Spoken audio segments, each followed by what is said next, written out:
How's it going, everyone? Thanks so much for tuning into another edition of Octagon Outlook here on Live Movement. I am James Lynch. Hope you guys all had a great weekend. We had a lot of fights to talk about over the last week. We had UFC Vegas 6. We had Bellator 243. We're going to get into all that. Plus, we have the mega UFC 252 card coming up here on Saturday, so we'll get into that as well. But let's start first with Saturday night's fights. UFC Vegas 6. In the main event, we had Derrick Lewis coming out and getting a second-round knockout over Alexei Oleinik. If you guys watched the show last week, I kind of figured this was going to happen. Lewis would eventually catch Oleinik, and that's exactly what happened in that matchup. Lewis having a bit of trouble in that first round, right? Alexei Oleinik using his ground game, really going to work on Derrick Lewis on the ground, but was not able to get that submission. I love how, by the way, Lewis, after the fight, was saying that it felt like he was in like a British Bulldog choke, the former wrestler. I thought that was kind of cool, him talking about that, but Lewis ends up surviving that. And second round, what a sequence. We got to talk about this. I wish we had some footage, but you guys know that the finish I'm talking about. Lewis throws a flying knee, and it kind of startles Oleinik a little bit, right? And he goes in for the shot, and then he just starts raining down punches. And you could, especially with no crowd there, you could definitely hear those punches on Oleinik. And I mean, Oleinik's 43 years old. That's not a good, sound to hear from a guy that's getting pummeled on you, and Derrick Lewis. So Lewis goes out there, lands down the shots. The fight's over. Huge win for Derrick Lewis. We talked about this leading in, what the implications would be. Lewis is, in the top 5 right now. So getting a finish over Alexei Oleinik. A couple things. First off, set the record for most heavyweight knockouts in the division, which is super impressive for a guy like Derrick Lewis, who has not won a title yet. So I thought that was very cool. And two, this definitely sets him up to be in that contender spot again. Lewis has really turned things around since losing to Junior Dos Santos. He's gone on a nice winning streak here. And to get a win over Oleinik the way he did, I thought was super impressive, especially with Oleinik coming off that nice win over Fabricio Verdum in his last fight.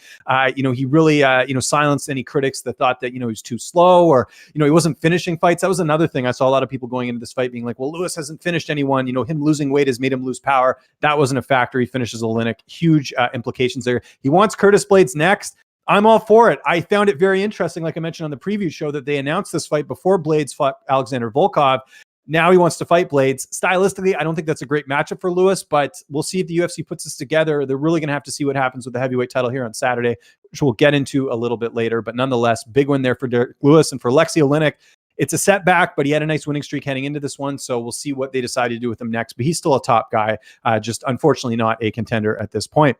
But the co-main event is, I think, what everyone was talking about. Chris Weidman picking up his first win since 2017. Of course, that's when he beat Kelvin Gastelum. It wasn't an easy fight. Chris Weidman, I thought he looked good at the weigh-ins, looked very slim. If you watched our interview here on Line Movement, he talked about how the weight cut was really difficult for him, but it didn't seem to matter. He looked in great shape. And he looked good in this one. Early on, he used his wrestling and was really sort of out-muscling Omari Akhmedov, who, was a very formidable opponent. Akhmedov had come into this fight off a big win over Ian Heinisch. So could Weidman go out there and do what he wanted to do? And, he did to a certain degree. That first round, he looked great with the wrestling. But that second round, I'll be honest, I'm at home, and you guys know I picked Akhmedov on the preview show leading into this. I thought for sure the tide was going to turn because Weidman was getting tired. Akhmedov was landing his strikes, and it kind of looked like a replica of what we've seen in his other fights with Jacare Souza and Yoel Romero, where Weidman gets tired, his hands are down a little bit, and he ends up getting knocked out. Now, you guys also know on that preview show last week, I didn't think Akhmedov was going to win my knockout. Even during that fight, I thought he might get finished, but I think at the very least he might outstrike him. But I don't know what happened. Akhmedov himself kind of took his pedal off the gas, so to speak. And that third round, Weidman was able to get him down right away and basically just stay on top of him. And to his credit, Weidman could have just laid and prayed on there, but he actually was trying to get a finish in, whether it was a submission or laying down shots. So Weidman had a pretty solid performance after the fight and gets the win. I don't think there's any debate there that Chris Weidman had won that fight. He needed to get the win. That's the biggest thing here, guys. He was coming off the knockout loss to Reyes. He had to come back to middleweight, remind everyone that he's still a part of this division, and I thought he looked good. But post-fight, you guys saw the interview, and credit to my coworker here, Daniel Levy, who talked about this last week on his show about the ego of Chris Weidman. I think we saw that in the post-fight interview. Weidman saying he feels like he's back. He feels like he can take on the top 5 guys. I disagree. I don't think he did look that good. I think he got the win, and I think the performance he had probably beats most of the middleweights in that division, but not the top 5. Like, I would not favor him against like a Jared Cannonier or Robert Whitaker at this point. I think Weidman did enough to win. But I don't think it was the type of performance that makes you think that he's back, that he's the old Chris Weidman, the same Chris Weidman that beat Belfort and Machida and Anderson Silva twice. I don't think that Chris Weidman's back. I don't know if he'll ever be back, but he got the win. That's the most important thing. I talked about it on my channel on Saturday. I think Marvin Vettori seems like a good matchup for him next. Although this morning, I don't know if you guys caught it, Ariel Helwani from ESPN reporting that Luke Rockhold's apparently not retiring. He's coming out of retirement. they got to run that one back. That was an interesting first fight they have. Of course, Weidman was the champion. Rockhold had handed him his first loss in the UFC. They got to run that one back, especially with Luke's troubles as well, too. He's been finishing a lot of fights. So I think that's the fight to make. Or you could do the Anderson Silva fight. Do a trilogy. Why not? Let's see where they're both at in their career. But as far as Chris Weidman fighting the top 5, I don't agree with that. Props to Dan Levy for pointing that out. It was something I never thought of. But then I'm watching this interview and Weidman's sort of talking about how he thinks he can, fight in the top 5. Like, there's nothing wrong with being competent, but let's be a little bit realistic here. That was, if he had gone out there and starched AKHMEDOV in the first round, fair enough. But he won that fight, but it was not easy. So just wanted to point that out about Weidman. I think he'll get sort of a mid-tier opponent next as far as that goes, unless they go the notable name route in Rockhold or Anderson Silva, something like that. But nonetheless, Chris Weidman gets the win. The other fight we got to talk about on this card, Darren Stewart making quick work of Maki Pitolo. Now, I talked about this on the pre-fight show with Pitolo having the knockout power. I did not expect Darren Stewart to get a first-round submission win in this one. That was sort of the least likely outcome I thought would happen in this fight. I thought even a knockout might have been a little bit better as far as that goes. But Stewart going out there, it was just crazy to see him go out there and do this. And, he talked about having some personal tragedy heading into this one. A close friend of his had passed away. So he said, post-fight, and I like the raw emotion that he said. I mean, kind of scared me a little bit here and that, but he's like, look, I had to take out my aggression in the cage. If I did it outside the cage, I'd be arrested. And he showed it. And this was just a statement win, in my opinion. Stewart's one of those guys that has always sort of been on the fringe, underperformed a little bit in some fights, but this was a fight where he really put a stamp on things and really looked great in this one. And finally, I picked a Maki Pitolo fight right, because I think I picked all of his fights wrong leading up to this. And for this one, he ended up losing, and Darren Stewart got the win. So big win there for Stewart. We'll see what's next for him, but really solid win finishing Maki Pitolo in the UFC. We're going to skip the women's fight because I don't think there's much to unpack there. Just a terribly awful fight, and it's nothing against the women themselves. It's just the fight itself just did not play out good. No real implications in that fight either, so we're going to skip that one and go to Beneil Dariush. My God. Here's a guy a couple of years ago got knocked out in a short notice fight against Alex Hernandez, and we thought maybe this is the ceiling for Beneil Dariush. You're completely wrong. Dariush really showed on Saturday that he is the real deal as far as that goes. He's really made some significant improvements. And what I like about Dariush is that really all areas of his game are getting better. His ground game's better. And in this fight, his stand-up, my God, that spinning back fist knockout over Scott Holtzman, who, by the way, Scott Holtzman had never been finished in his career leading up to tonight. So for him to go and do that in the first round, just an incredible win, an incredible performance. We talked about this pre-fight about how Dariush, the Holtzman fight didn't really do much for him. It was more of a fight to keep active. He should be fighting higher ranked guys, but it doesn't matter because this actually worked out better for him. He gets a highlight reel finish on his resume, something we haven't seen, a lot of the time from Dariush. And I think this is the type of win that sort of put the division on notice that Dariush, he's not just this gatekeeper or this guy that can't live up to his potential. I think we're seeing him at the prime of his career right now, really, making some waves and getting a big win there. So for Dariush, I don't care who he fights next. Anyone in the top 15, Islam Makhachev. You could do, Diego Ferreira. There's a lot of fun matchups there for Beneil Dariush going forward. And I think this was just an important victory for him, and really goes to show that you can't count a guy out so early in their career. Got to see how they can evolve. And Dariush is just proof of that. For Holtzman, back to the drawing board. When I spoke to him leading into the fight, he says, as long as I'm having fun, as long as I can compete, I'll keep going. Obviously a big setback for him, but we'll see how he looks in his next one. But again, any of the fights I've mentioned here, guys, if you have any suggestions for who they should fight next, put it in the chat. We'll get to that at the very end, but I thought Dariush definitely made a statement. All right, let's get to the prelims. There was a lot of stuff to unpack there. We won't go too much in depth with this, but I'll just sort of talk about some of the wins on here. We had Tim Means getting a upset win over STARO. If you guys remembered on the preview show, I talked about how Tim Means had the potential to pull off the upset here. I actually picked him, and I thought he looked great. I thought his striking was on point. I thought the experience showed in this one where he really knew how to get in certain situations, and big win for him coming off that loss, especially coming off that loss over Daniel Rodriguez in his last fight. So Tim Means back in the win column, looked great in that one. STARO back to the drawing board, clearly fought a much more experienced opponent. As I'm getting some water here, got to stay hydrated, guys. I talk very fast. Kevin Holland, how about him getting a knockout win over Joaquin Buckley in the third round? Buckley, I thought, looked good, actually, in the early going. You could really see the power he packs in his punches. A shorter guy really was able to explode, and Holland had to be careful, but Holland looks so much bigger than him in this fight. Buckley, of course, more of a welterweight. He's fought primarily there in his career. Holland took advantage of that, even though Holland says he could make 170 himself, but Holland looked huge in this fight, and he took advantage, getting a really impressive right cross knockout victory in this one. Holland, again, really turned things around. It's almost like people don't even remember that loss he had to Brendan Allen last year. He's been on quite the role. Big name opponents going forward for him, whether that's at welterweight or middleweight. Kevin Holland's stock could not be higher right now. And I'm sure the UFC loves him in the sense that he's ready to fight whenever. So we'll see what's next for him. But Kevin Holland, very impressive. Nasrat Haqparast getting a decision win over Alex Munoz. Talked about this in the pre-fight show. Just felt the experience was going to be too much. And it certainly was. Nasrat, very emotional after the fight. I think he knew that, he had to perform well in this one. And it wasn't easy, but he got it done, picking up the decision win and getting back in the win column. He's now 12-3 overall. Still an interesting project in the lightweight division. Not completely sold on him yet, but I think we like the developments he's been making training at TriStar. How about Andrew Sanchez? I don't know if it's the mullet. I don't know what it was, but this guy looked amazing in this fight, getting the TKO right cross and ground and pound finish over Wellington Turman in the first round. I interviewed Sanchez before this fight. He mentioned he was going to be more dangerous and really put out the type of performances we sort of expected out of him. And he definitely did that in this fight. I was very encouraged by what Andrew Sanchez did in this matchup. Wellington Turman, not an easy fight for him. Turman was actually the betting favorite in this fight. And for Sanchez to go out there and finish him, to me, just shows that he's really made leaps and bounds. If you guys remember when we were talking last week, that he had a hard time figuring out what camp was the right fit for him. Remember, after he won the Ultimate Fighter, he was, went to Syndicate, was losing some fights, and he didn't. What I found interesting, I just found this out on the broadcast over the weekend, is that Sanchez apparently didn't even really know how to strike that much when he was on the Ultimate Fighter. He relied heavily on his wrestling. So for him to go out there and knock out Wellington Turman, I think not only shows the evolution of his game and in his striking, but also showing that TriStar is really the right camp for him. I mean, it just seems like him and a lot of the other guys that have gone there have really benefited from learning under Firas Zahabi. So that was really a big win for Sanchez. I can't wait to see him back. Hopefully going to catch up with him after this fight and get some insight from him, because really impressed with that. And like I said, we've been waiting for a while for Andrew Sanchez to have a performance like this, and it's glad to see he got it on Saturday. How about Gavin Tucker? I said there was a possibility of him getting knocked out. It nearly looked like that early on with Justin Jaynes, really packing a punch, but Tucker weathering the storm, getting the submission victory. Tucker now 12-1 overall. I was impressed by him. You know what? I thought this was the fight he was going to get finished. His durability once again came in handy and just looked like the fresher fighter as the fight went on. Big things ahead for the Canadian.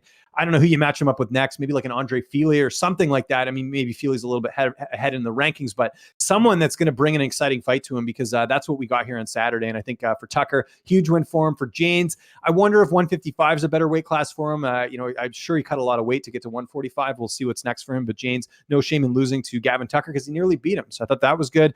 And rounding out the main card, we had Youssef Zalal, nearly got a finish in this fight over Peter Barrett. I was pretty confident he was going to get the win, but when he landed that head kick, I thought Barrett was done and out. But credit to Barrett. We saw the toughness on Contender Series. He showed that in his debut, losing a decision to Youssef Zalal. But Zalal, a stud, and someone I think is really got a lot of potential in that division. You just think of the featherweight division right now. You've got guys like Zalal and Grant Dawson and all these up-and-comers. It's really interesting to see how things are changing in the featherweight division. So really big win there for the Factory X product. And of course, opening up the card, we had Irwin Rivera earning a split decision win over ALQAISI. Good for Irwin Rivera. Looked much better at 135 in his second UFC fight. His debut, of course, on short notice at 145. Ran into a lot of issues there, but fought a really tough guy. Glad to see Rivera get in the win column for his UFC debut, which I thought was great.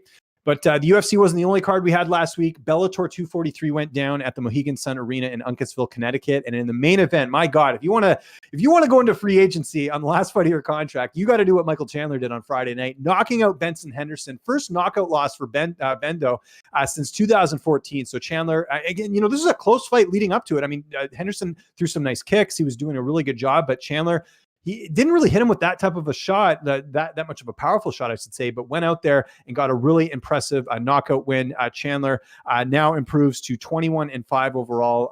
Those losses he's had in the past to Pitbull and all that, it's like an afterthought at this point because Chandler's really put things together. The win over Sydney Outlaw and now the win here over Benson Henderson. And now he enters into free agency, and I think there's a lot of implications there. And I'll talk about what I think is next for Michael Chandler after I do this recap. But really big win for Chandler, and just a great event overall. We'll get to the co-main event right now. Timothy Johnson, an upset win over Matt Mitrione. Mitrione's a guy that has a win over Fedor.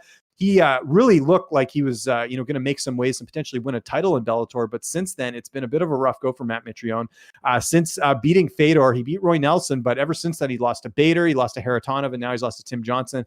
Tim Johnson, here's a guy that left the UFC on his own accord. I believe he actually left on a win here. I'm actually just looking it up right now. He came off that win over Golm, and then he went over to Bellator, had a rough start. Went 0-2, lost to Czech Congo, got knocked out by Minikov. But now in his second straight fight where he was the underdog, he persevered and got the finish here. I really love this, TKO ground and pound finish for Johnson. Once Mitrione was on the ground and Johnson was laying down those bombs, I was like, oh my God, like Mitrione's not even moving. And like Johnson was landing down those bombs. So I thought that was just such a great win for Tim Johnson. Really cool character. If anyone's ever had the chance to see his interviews, I think maybe the shaving the mustache is working. He looked really good in this one. He looked awesome. So a big win there for Johnson, who's now sort of a mainstay at Extreme Couture in Vegas. I think that's been a good move for him, and really big win for him there. We'll see what they decide to do with him in terms of the heavyweight title picture. But Ryan Bader, who's the heavyweight champ as well, he's got some stuff to do as far as the light heavyweight title in a few weeks here. So, but Johnson's definitely up there. He's definitely emerged as a contender. So really big win for him there.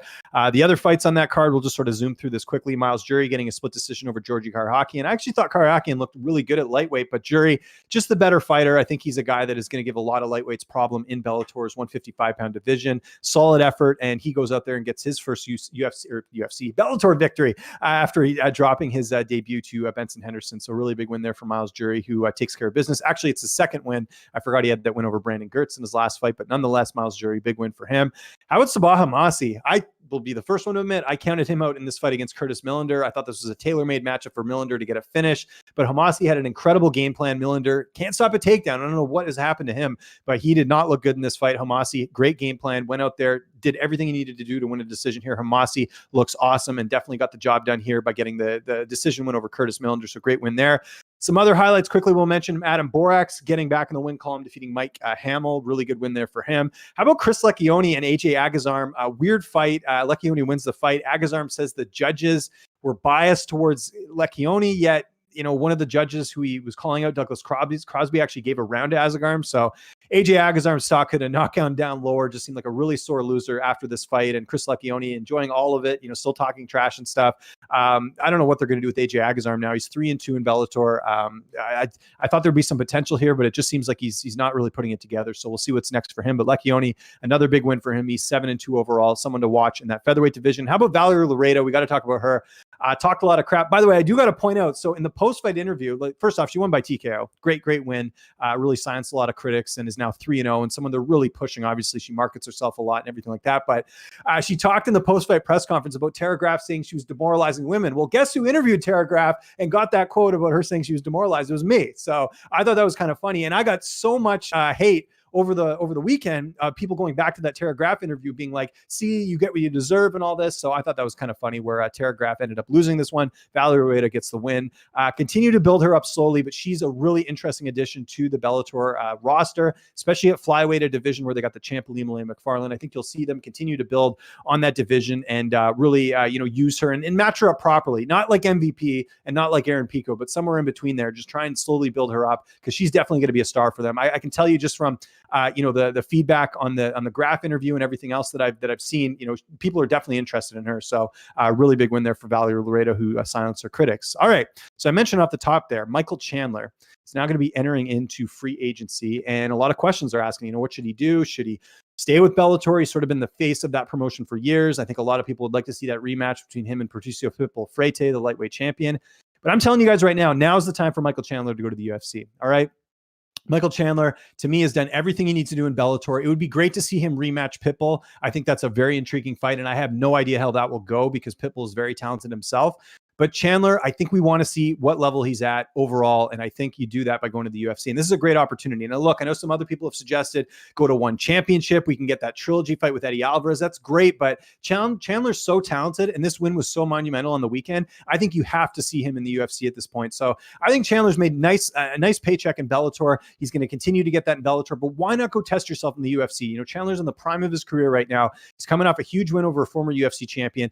I would love to see how he does against a Dustin Poirier or Charles Oliveira. I know some people are saying give him top 15. I say top 5. Throw him into the deep end the way Eddie Alvarez was thrown in there. I say you do the same thing here with Chandler because I think it's so interesting to see how well Chandler would do because he's fighting at a very high level right now. Sure, he's had some setbacks. He lost to Will Brooks. He lost to Eddie Alvarez. He lost to Pitbull. But here's a guy that can really test himself and see how he does in the lightweight division. And I think there's kind of the sense that we want to see how good he really is. So I think Chandler's, like I said, done everything he needs to do outside of a rematch with Pitbull. He's beat everyone else. There's nothing more for him to accomplish in Bellator. Bellator. Let's see what he's made of in the UFC. And I also, just from an intrigue factor, want to see how really good he is. So, and we'll find that out if he's fighting some of the top 5 guys in the UFC. So Michael Chandler, I don't know if you're listening here, but go to the UFC, man. Take the pay cut, whatever it is. Go there and see how you're going to do. Because, hey, guess what? It worked out well for another Bellator champion, Eddie Alvarez. He ended up winning the title. So maybe that could the same thing could happen here for you. But very excited to see Michael Chandler if he does go to the UFC. But I think the time is now to do it. You got your money. You got what you needed. Go to the UFC. That is my thoughts on that. Let's go to UFC 252. Really awesome card coming up here on Saturday. We're not going to go through every single fight. We'll just go to go through the notable ones here.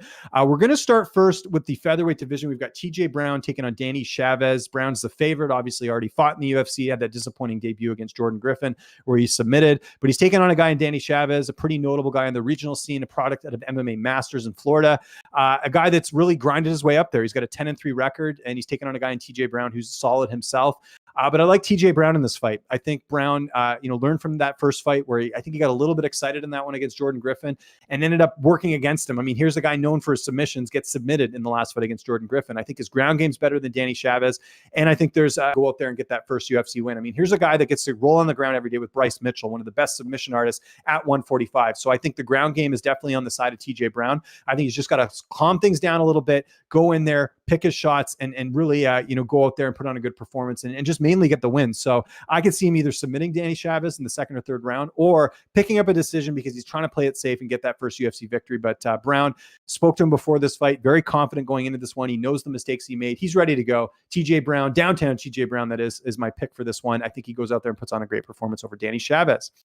The other fight I wanted to talk about is this Felice Herrig and JANDIROBA fight at 115. JANDIROBA, a big favorite heading into this one, understandable because Felice Herrig has not fought since October of 2018. She's been out with some injuries. I tried to get an interview with Felice Herrig, wasn't able to do so, but she's coming off back-to-back losses over Karolina Kowalkiewicz and Michelle Watterson. This is a weird fight because I think Herrig's actually the better fighter. If you look at the level of competition, she's fought way better fighters than JANDIROBA as far as that goes.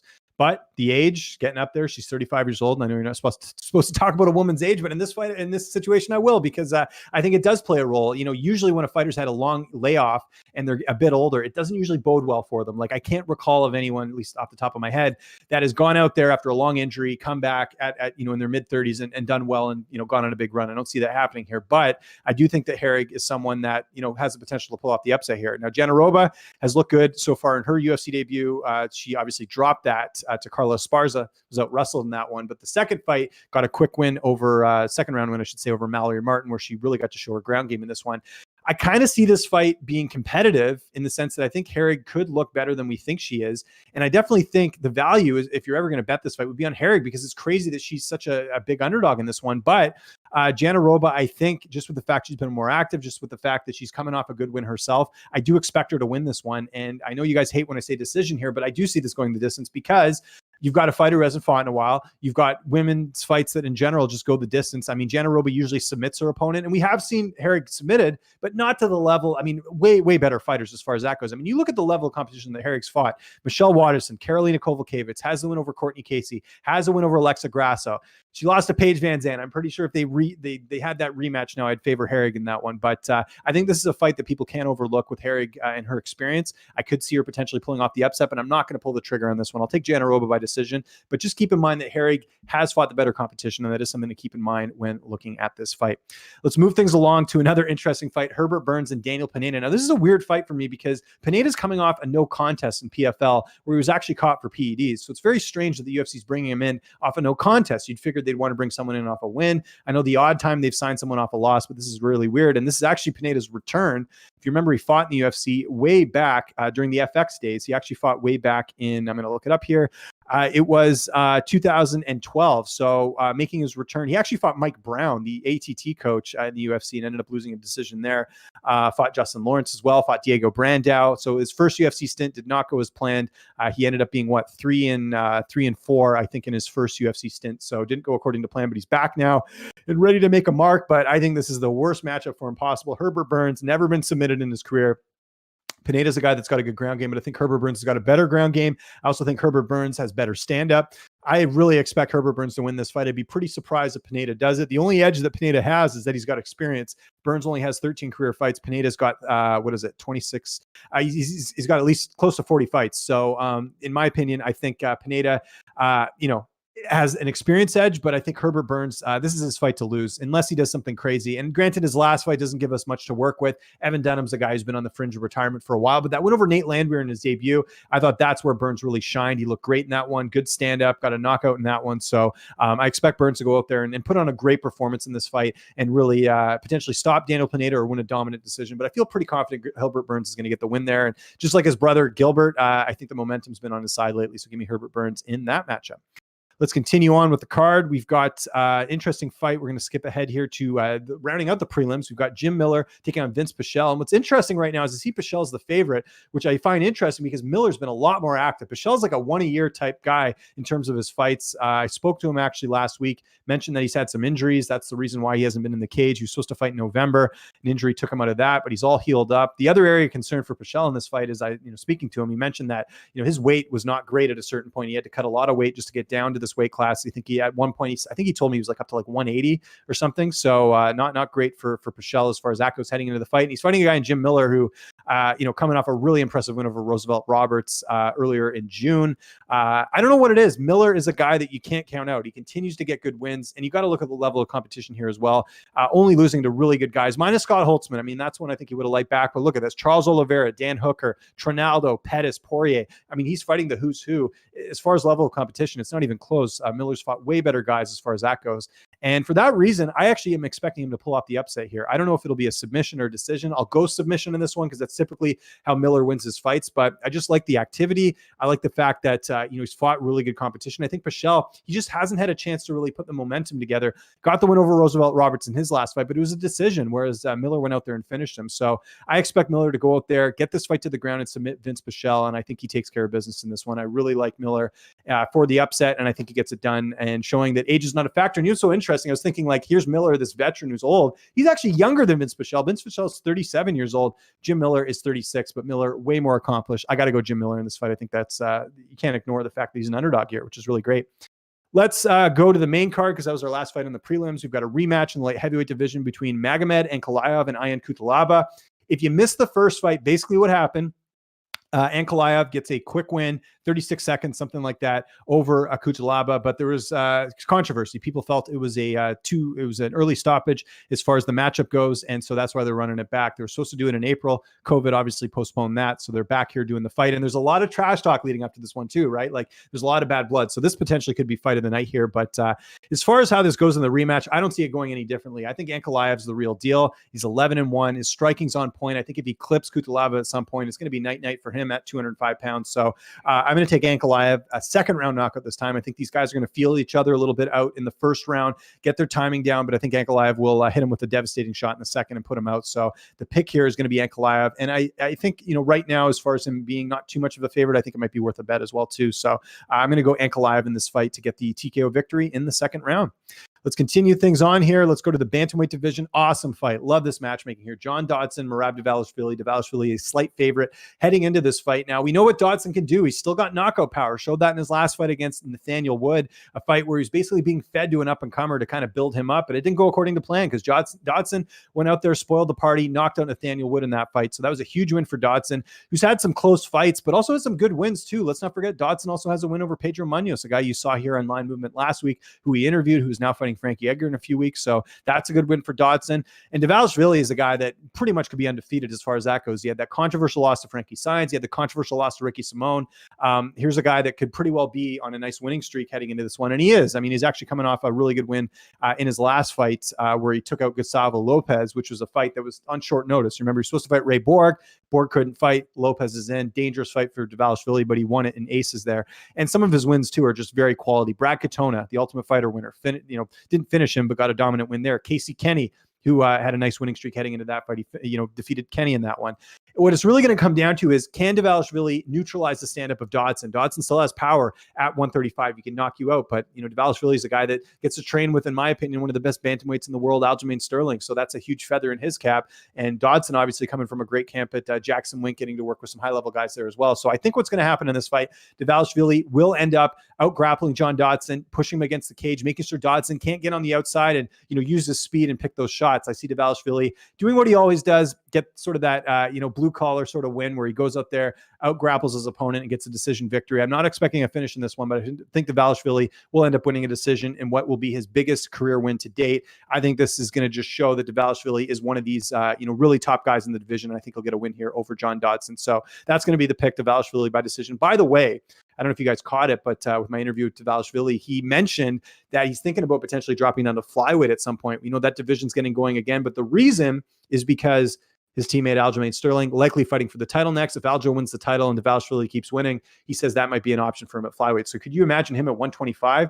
Very interesting, because right now he says that he's not really eating as good as he could be, right? Like he's kind of a decent sized bantamweight, but he's able to make the weight and it's not a big deal. But he says he could make flyweight if he did those extra steps. So that's kind of interesting there as well as far as that goes. So the pick is DVALISHVILI in this one. All right, awesome fight in the heavyweight division. Junior Dos Santos, Rozenstruik. Rozenstruik's the slight favorite. You guys saw our interview here with Rozenstruik on the channel. Talked about how he's fighting his teammate and obviously looking to bounce back after that loss to Ngannou in his last fight. And I'm going with Rozenstruik in this fight because here's what I think. I think Junior Dos Santos is the better fighter. I think he's more technical with his striking. I think that he is better on the ground, obviously. And I think he's just, overall the better fighter. However, you got to look at the damage he's taken. He's taken a lot of knockout losses over his career. And let's not forget those wars with Cain Velasquez as well. Conversely, Rozenstruik's barely had any damage. He got knocked out in his last fight against Ngannou, but really, other than that, he hasn't really taken a lot of damage here. And he's younger too. So he's not Dos Santos is 36, but in fighting years, he's even older than that with the amount of damage he's taken. Whereas Rozenstruik, Biggie Boy, he's 32. He's barely taken a scratch in all of his fights. So that's kind of interesting to point out, is that I do think JDS is the better fighter, but I think Rozenstruik's a little bit fresher. So what do I think is going to happen? Even though JDS fought better competition and I think he's got better wins and I think he's a better fighter, I'm picking Rozenstruik here. I think he knocks out JDS. I think over the 3 rounds at some point, he'll catch JDS. JDS just can't take a shot like he used to. And I think Rozenstruik's the guy to put him out. Now, look, I've seen a lot of people call Rozenstruik overrated, and I get all that. His winning streak, some of those wins a little bit, as far as the opponents and everything, some of them not that quality, but anytime you got a heavyweight who's younger, faster, and has taken less damage, I think that's a recipe for a win. And I think that Rozenstruik will eventually clip JDS at some point in this fight and get the victory there. So that's my pick, is going to be Rozenstruik by knockout in the second round. I think he takes care of business. All right, let's talk about the co-main event.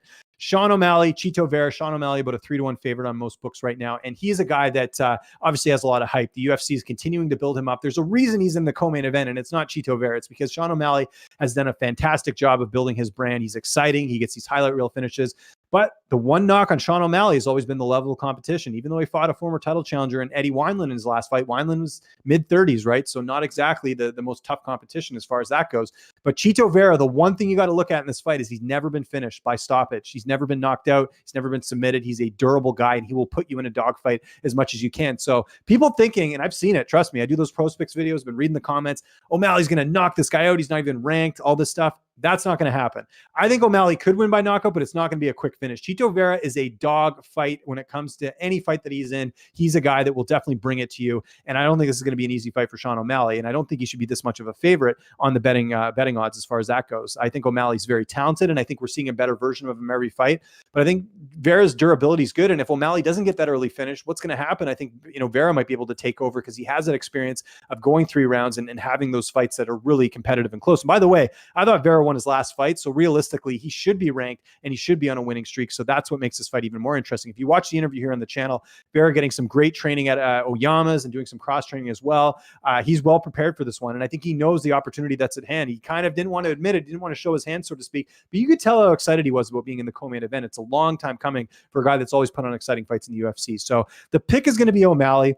I think he could potentially finish Chito Vera, but I see it being second or third round. If not, I think O'Malley might win a decision here. I know it's crazy. I know O'Malley's a finisher and he's a highlight reel machine, but I just think with Vera's durability, it's a little bit concerning to think that he's going to go out there and actually just finish him early. So I don't see that happening, but I do see O'Malley getting his hand raised in this one. Now, is there value on Vera as the underdog?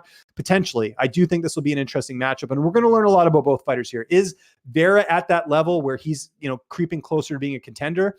Or and conversely for O'Malley, is he ready for a Chito Vera? Some people feel like he is. I'm a little skeptical. We'll see. But the pick's going to be O'Malley. I think he gets it done. And I think this is the win that will get him some of those contenders going forward, those bigger names, because O'Malley keeps winning like this, especially if he gets a finish. I think it's hard to deny him. And you just look at the numbers I have in the back end with his interviews and everything else. This guy's a star for the UFC. So I expect him to live up to that and get a win here on Saturday.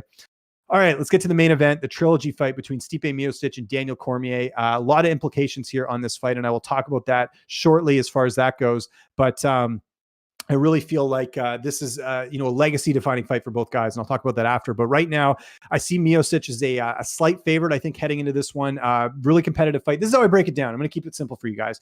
I think Cormier is the better fighter. I think he's got better stand-up in terms of his power. I think Stipe is the more technical boxer, but I think Cormier's got more power than Stipe does. Cormier obviously has the wrestling, Olympic credentials, everything else. He's beat Stipe there. And I think too, there's a confidence level knowing that if you look at the two fights, he's won 4 rounds to Stipe. Stipe's only won 1 round, basically the round that he finished DC in their second fight last year. Both of them have layoffs. Both of them are up there in age. DC says he's retiring, win or lose on Saturday. We'll see if that sticks, but that's interesting as well. Maybe there's more urgency for him to win that fight, knowing what's at stake. Stipe, you saw an interview here on the channel. He says he's not retiring, win or lose. And plus he's in a good spot because I have this theory that even if Stipe loses on Saturday, he could potentially fight for a vacant title next because he has that win over Francis Ngannou. They could definitely run that back. So if I'm Stipe, there's not as much pressure on me in this fight, even though there's the legacy and everything. But I think in general, he could potentially fight for the title again. So that's kind of interesting here. But there's a couple things about this. Number one, I think, like I said, Stipe, didn't have the best camp, right? Like he was doing the firefighting thing, his day job. He was doing that for the majority of the year when COVID started. So he's not getting to train as much. Even the training he's doing now, you heard it here in the interview, he's not getting to be at the gym as much as he'd like. He's there like 2 days a week. He's mostly training at home. And he's got some decent training partners. Jeff Hughes is a UFC heavyweight. He's got Alexis Kammer as well, who's a light heavyweight who did quite well in the Contender Series. Those are some decent training partners. But you look at DC, he's at AKA, he's getting coached by Javier Mendez. He's getting to work. He brought in Corey Anderson for this fight. Like that, to me, as far as the camp goes, I think DC's had the better camp. DC's got the knockout power. I think with this being a 5-round fight, I think DC could clip Stipe again and get the knockout in this one. And I just think he is the better fighter on paper. Now, look, I'd love nothing more than Stipe to win this fight. I've been pretty vocal about this, how biased I think the media and everyone in general has been on DC. He's an analyst, for the UFC, does commentary, he has a show there at Helwani. Like everyone is like Team DC, and people don't like Stipe because he's not a great interview and he just hasn't really created a lot of noise. Like I see that narrative heading into this fight, but there's part of me that wants to see a guy like Stipe who's been overlooked his entire career, who a lot of people felt like he wasn't going to be a champion, go out there and get the win. Like I think that's possible. So personally, I think this is a fight that's extremely tough to call. I'm going to pick DC by knockout, by like 3rd or 4th round knockout in this fight. But if Stipe Miocic goes out there and gets a win here, don't be surprised, because if there's one thing we've learned with him, you can never count him out. Look, did we expect him to knock out Verdun for the heavyweight title? Did we expect him to get the heavyweight title defense record? Did we expect him to finish JDS, a guy he lost to before? No. Stipe is the one guy in the UFC, one of the few guys that expects the unexpected. That's usually what you can expect from him. So very excited for this fight and a legacy fight, like I mentioned. And I'm picking Cormier, but if Stipe goes out there and wins, don't be surprised. I don't think anyone should feel extremely confident in either guy in this fight because it's just so close. That's why this fight's so good. And this, to me, is the fight of the year. I know there's a lot of other fun fights coming up. Khabib Gaethje, Israel Adesanya, Paulo Costa. This is the fight for me because this is going to determine a lot of things. And that brings me to my rant here. This is a huge fight. This is a legacy fight. And it's so rare to see this in the UFC, where this can literally define two people's careers, not only in their respective careers, but the overall landscape of heavyweight. If Daniel Cormier wins on Saturday night, he will, in my opinion, be the best heavyweight of all time. Yes, there's Fedor Emelianenko and his run in Pride, and I thought he looked outstanding during the time he fought guys in Pride who were most likely were on something, and he was a much smaller heavyweight and you're still able to accomplish that. We're not going to take away anything that Fedor has done. He's up there. To me, whoever wins on Saturday is going to be right beside Fedor, if not slightly ahead of him. But if DC wins, in my opinion, he's the best heavyweight of all time. Why? Because when you beat a guy like Stipe Miocic, who had the heavyweight title defense record, you steal that thunder. And it's not like he just beat him for the first time. This would be the second win over Stipe, closing their rivalry, closing their chapter. To me, Stipe, or DC, I should say, would be the best heavyweight of all time if he wins on Saturday. That's my opinion. I know some people have said even if Stipe loses, he'll still be the best ever because of his resume. No, in my opinion, you beat the guy who had that momentum, you steal that momentum, because these two guys, they're still competing at a high level. If DC wins, he becomes the best heavyweight of all time. Now, conversely, if Stipe wins, without a doubt, he's the best heavyweight of all time. In fact, I would put him ahead of Fedor confidently, because not only would he have the heavyweight title defense record, but he would beat a guy in DC who's only lost to one other guy in his career, and that's John Jones. That has to put him up there. We know the credentials of Daniel Cormier, the wins that he's had in his career. And, a lot of people say that, yeah, Cormier, that is, fought primarily at light heavyweight in the UFC, but look at the wins he had in Strikeforce. Jeff Monson, Josh Barnett, those are quality wins in Strikeforce that should be included on his resume when you're talking about DC's accomplishments at heavyweight. So to me, Saturday night's fight is going to determine the best heavyweight fighter of all time. You guys don't want to miss it. And like I said, I feel very strongly that whoever wins on Saturday is going to be the best heavyweight of all time. Come at me with your comments. I'd love to hear you guys disagree with me, but that's how I feel. DC, Stipe. It's for all the marbles here, guys. I don't think there's any other way to look at this. I think this is the fight that you guys got to kind of look at and make a point of checking out and knowing that whoever wins this is going to be the best of all time. So just keep that in mind, guys, when you're looking at that as far as what's going on with the heavyweight division. All right. As you can see, I was trying to segue there to try and get to the questions. We're going to check some out in the chat here as we're just wrapping up the show right now. Let's look in the chat here. We got Joe, the boss man here. Great to hear from Joe. Max Holloway in the chat, not the real Max Holloway, but you know which Max Holloway we're talking about here in the chat. He says, did Derrick Lewis prove something in the first round with his grappling? I think he did. I think Derrick Lewis definitely proved that he can hang with some of the best in the division. I mean, Olynyk got the best ground game at heavyweight, in my opinion, other than maybe Verdum. But the fact that he was able to survive, I think, shows the improvements that he's made, because I think maybe Derrick Lewis from a couple of years ago might get submitted, but he was able to weather the storm and get the win there. So really big win there for Derrick Lewis. They got to do him and Curtis Blades next. If I haven't been clear on that, that's the fight to make. Lewis is, I think, 3. Blades is number 2. Nagano's 1. Nagano's fighting for the title of next. He's fighting for the winner of Saturday. And I think Lewis would fight Blades after that, because Blades has got to get another fight here as far as that goes. I would be shocked if Chandler goes to the UFC. Denise Knowles says that. You think so? I mean, I just think, what else does he have to accomplish in Bellator? Like, to a certain fighter, like, obviously money is important, but, you know, he's a smart business guy. I see he has a lot of sponsors and stuff. I think he'll be okay if he goes to the UFC, because let's be honest, if he goes to the UFC, how much longer is he going to continue fighting? Maybe like 3 years, maybe something around there. So I just don't see it being a thing where, you know, I don't know what's left for him at Bellator. He's kind of accomplished everything he needs to do. So I think the UFC is the right move for him to make. And I love how people are disagreeing with me here, but yeah, I'd love to hear why, Denise, as far as that goes. We'll take a couple more questions here as we want to hit. We want to end the show at the top of the hour here. JDS looking lean and ripped. I think JDS will be faster and better gas tank. Possible. I mean, we saw Ngannou knock out Rozenstruik, but Overeem couldn't, right? Like, so that's where it's kind of interesting. Like, I think Ngannou's levels ahead of JDS in terms of the power at this stage in his career. So I don't know if JDS will be able to knock out Rozenstruik. Could he win a decision, maybe outstriking him? Possible, but you got to watch out for that power. You're playing with fire if you're trying to go toe-to-toe with a guy like Rozenstruik. So I think in general, that's, you know, I think Rozenstruik will probably catch him at some point as far as that goes. What else we got here? We'll answer 2 more and then we'll wrap things up here. Anton Ankalaev Kutalaba is my pick for possible fight of the night. I'm with you there, guys. Definitely going to be that with everything that's going in, and especially with the first fight ended. Let's see what you got. Do you remember the ref who stopped the first fight between Kutalaba and Ankalaev? I do not, but I don't think it's the same ref reffing this fight. And then last one for Max says, I think DC should win, but don't doubt Stipe's immigrant mentality. Of course, the Joey Diaz quote, I agree. That's what I'm saying. Like, of all people, Stipe's the one to go out there and prove people wrong. He did in his last fight. He could absolutely do that this Saturday. And that's why I think this fight is the fight of the year. It might be one of the best fights of all time. I can't wait for this one on Saturday night. You guys definitely got to go check it out. We're going to wrap things up here. Big shout out to my producer.